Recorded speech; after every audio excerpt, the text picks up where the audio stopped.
Pegue o seu celular ou acesse o seu computador, pois começa agora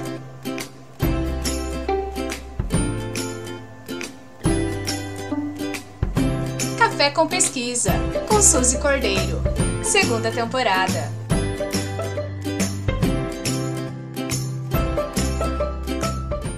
Olá, você está no Café com Pesquisa, com Suzy Cordeiro. Essa é a nossa segunda temporada e vem aí com pesquisadores de muito conhecimento para inspirar a sua hora do café. Você já deve ter ouvido falar que a matemática é um conhecimento que está presente em todos os momentos da nossa vida e que, por isso, deve ser considerado básico para a nossa vivência. Contudo, não são todos que se familiarizam com a matemática ou que possuem afinidade em compreendê-la. Será que você é um desses casos? Mas afinal, como identificar as dificuldades e lidar com elas? E será que existem pesquisas, investigações que nos ajudam a compreender e a superar essas dificuldades? É sobre isso que vamos falar aqui no Café com Pesquisa. O tema de hoje é o estado de conhecimento sobre a subjetividade e a aprendizagem matemática. E como você já sabe, os nossos bate-papos são com base em estudos científicos. Aqui não tem conversa para o senso comum. Dessa forma, o nosso encontro é com o graduando e pesquisador Marcelo Bezerra Moraes, acadêmico da Unicesumar e bolsista do Programa de Iniciação Científica, o PIBIC. Ele vai nos apresentar sobre os resultados iniciais da sua pesquisa sobre os conhecimentos produzidos em nível superior relacionados à aprendizagem matemática. Seja bem-vindo, Marcelo Moraes. Olá, sou o acadêmico Marcelo Moraes e convido vocês a refletirem comigo sobre a educação matemática, a aprendizagem matemática e a relação dessas questões com a subjetividade humana. Hoje é extremamente e amplamente debatido na academia a relação que a aprendizagem matemática, e na verdade a aprendizagem de um modo geral, tem com a subjetividade humana, com a relação aí com os aspectos subjetivos. A matemática, como a professora Suzy já muito bem pontuou inicialmente, é um conhecimento extremamente relevante para a sociedade. Sem esse conhecimento matemático, a gente fica aí com uma parte da nossa linguagem, do nosso conhecimento limitado. Isso quem aponta são alguns pesquisadores da área, como o professor Ubiratan D'Ambrosio, que apontam aí a importância da aprendizagem matemática, do conhecimento matemático para a vida em sociedade. Com relação à aprendizagem desse conhecimento especificamente, aí a gente tem vários autores que apontam as dificuldades que muitos alunos apresentam para a aprendizagem matemática, e isso não tem relação apenas com a aprendizagem em si, com o sujeito em si. Tem relação aí com vários elementos, que inclusive vem desde a formação dos docentes, e aí a gente vai encontrar vários outros elementos relacionados a isso. E, óbvio, quando a gente fala em teoria de aprendizagem, autores como, por exemplo, Salvador, vão apontar que existem inúmeras teorias de aprendizagem, vários conceitos para nos ajudar a pensar sobre isso, e vários campos distintos de conhecimento. Mas algo que é mais ou menos comum hoje entre os pesquisadores é a ideia de que a aprendizagem, de um modo geral, hoje precisa levar em consideração esses aspectos que são atribuídos ao nível da subjetividade, como as emoções, como as relações sociais, interpessoais, e entre outras características. É com um olhar voltado a essas relações subjetivas e a relação desses elementos com a aprendizagem matemática que nós, então, elaboramos o nosso projeto de pesquisa, que hoje está sendo financiado pela Unicesumar e com a Bolsa de Iniciação Científica, que tem como pergunta de partida o que se tem produzido sobre isso. Então, a nossa pergunta é: o que se tem produzido de conhecimento no Brasil, em nível de pós-graduação stricto sensu? E para quem não conhece, a pós-graduação stricto sensu é aquela pós-graduação que diz exatamente dos mestrados e doutorados, né? Nós temos a pós-graduação lato sensu e stricto sensu. Então, a gente olha especificamente para stricto sensu, os mestrados e doutorados, e aí o que se tem produzido relacionado à temática subjetividade e aprendizagem matemática. E para isso, né, então a gente desenvolve, busca alcançar responder essa pergunta com a pesquisa que tem o objetivo de elaborar compreensões sobre o conhecimento produzido em nível de pós-graduação stricto sensu no Brasil até o ano de 2020, no caso, o que foi defendido e publicado até o ano passado, na esteira dos temas subjetividade e aprendizagem matemática.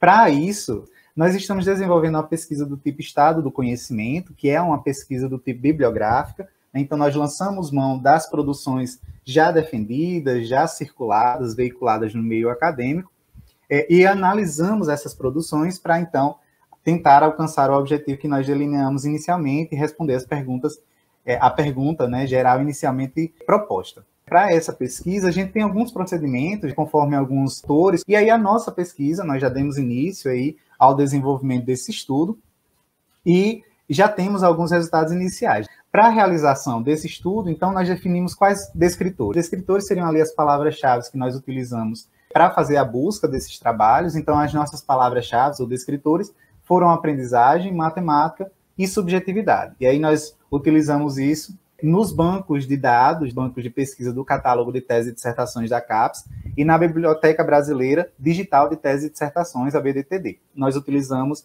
esses descritores nesses dois bancos de dados.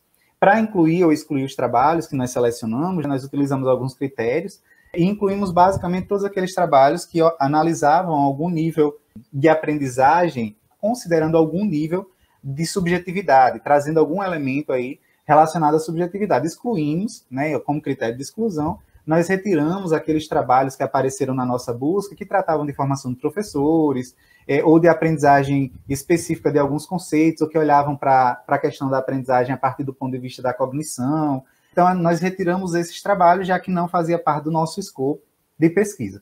Com resultados, né, a partir da aplicação desses descritores nesses bancos de dados, nós encontramos um total de 120 trabalhos no catálogo de teses e dissertações da CAPES e 107 trabalhos na BDTD. Desses, aí, a partir dessa análise, né, além dos títulos, por vezes os resumos também, para verificar a pertinência do trabalho à nossa pesquisa, a partir desses critérios de inclusão e exclusão, nós chegamos a um total de 21 trabalhos, sendo 5 deles teses e 16 dissertações, né? E aí a gente começou, então, a fazer já a leitura e as análises iniciais desses trabalhos.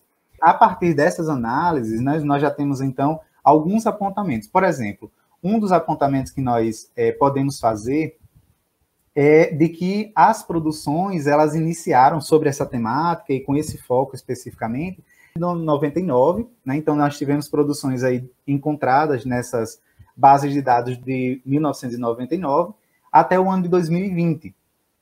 E aí nós destacamos, nas análises iniciais, o ano de 2010, um ponto realmente de destaque, porque nós tivemos até 2010, todos os anos que nós tivemos alguma produção, que na verdade nós só tivemos 5 até 2010, de 99 a 2010, nós só tivemos uma produção por ano. Em 2010 nós tivemos um pico aí de crescimento de 3 produções, e a partir de 2010 a gente teve uma maior constância de produções sobre a temática, variando aí entre uma e 2 produções, não sendo possível encontrar nenhuma produção nos anos de 2013 e 2016. À exceção desses, todos os outros anos a gente teve pelo menos uma produção, e na grande maioria a gente teve 2 produções.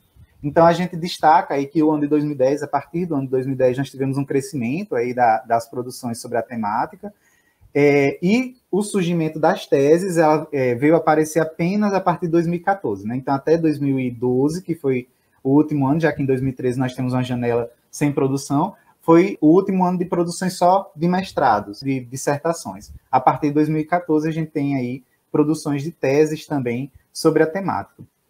Com relação às regiões, nós temos aí um destaque para a região do Rio Grande do Sul do país, Sul e Sudeste, principalmente, a maior quantidade concentram, né? Essas regiões concentram a maior quantidade de produções, com destaque para o estado do Rio Grande do Sul, que tem 8 produções. Né, das 21, 8 foram desenvolvidas no Rio Grande do Sul, seguido aí pelo estado do Distrito Federal, que fica ali no centro-oeste, né, é o único pico, na verdade, que nós temos numa outra região que não sul-sudeste. Então, nós temos ali 4 produções no Distrito Federal, e seguidas aí de São Paulo e Minas Gerais, que tem 3 produções cada uma, e nos demais estados nós temos apenas uma produção em cada um, Santa Catarina, Mato Grosso e Pernambuco. Então, no Nordeste, por exemplo, a gente tem apenas uma produção no estado de Pernambuco, e não há nenhuma produção no Norte. No Centro-Oeste, nós temos, além das produções do Distrito Federal, que é ali um ponto isolado, realmente, de produções, nós temos apenas uma produção também no Mato Grosso. São outros dados relevantes para entendermos, por exemplo, Norte e Nordeste, a gente tem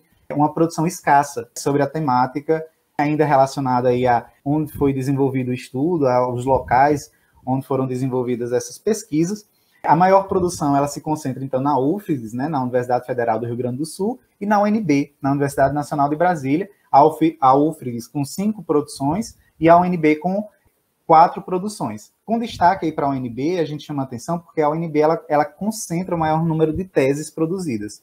Das 4 produções, 3 são teses. Além da UNB, teses, a gente tem aí a defesa da UFMT, né, no Mato Grosso, e da UFU, em Minas Gerais. Então, apenas essas duas, com exceção das teses da UNB.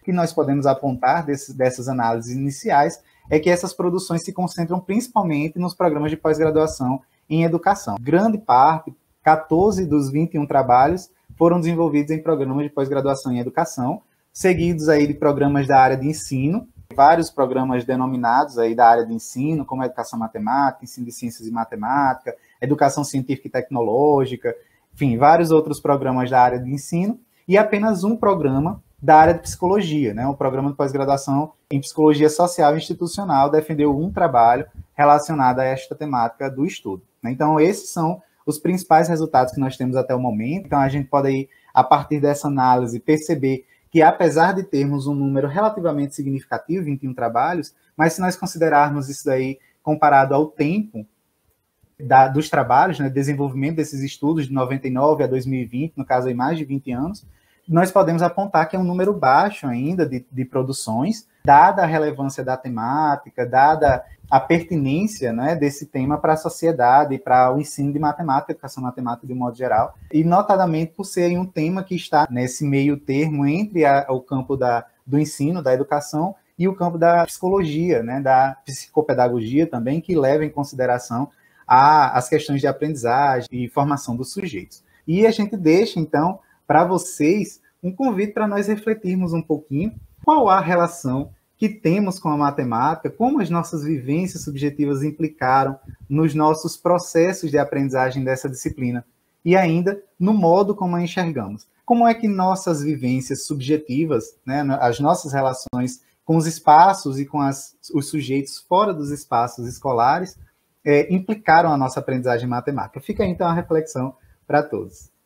A pesquisa é muito importante para a superação das dificuldades encontradas na sociedade e pelos seus partícipes. Então, cada estudo se acumula ao longo da nossa história e são bases para as novas pesquisas, sempre buscando ampliar os conhecimentos e superar as dificuldades.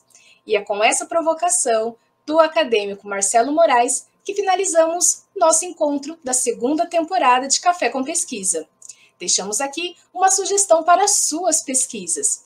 Como as nossas vivências subjetivas implicam nos processos de aprendizagem dessa disciplina e ainda o modo como a enxergamos. Vale fazer a leitura da obra citada, do professor Ubiratã Ambrósio, cujo título do livro é Educação Matemática, da Teoria à Prática. Até mais!